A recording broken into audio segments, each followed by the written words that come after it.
Okay, alright. So, mesti korang tertanya-tanya kan, bila korang nak ambil plan takaful ataupun plan hibah kan, korang mesti tertanya, apa persediaan apa yang kita kena tahu sebelum kita ambil plan takaful, especially untuk medical card.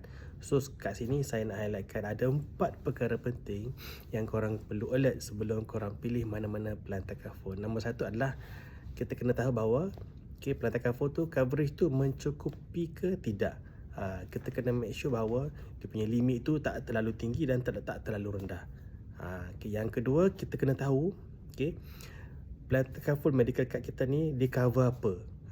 Dia cover apa dan waiting periodnya bila dan exclusion pengecualiannya macam mana.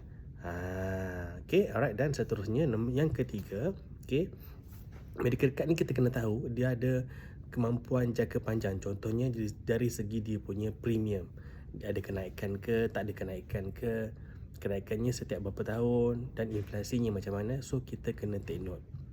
Dan yang keempat adalah hospital panel dan claim.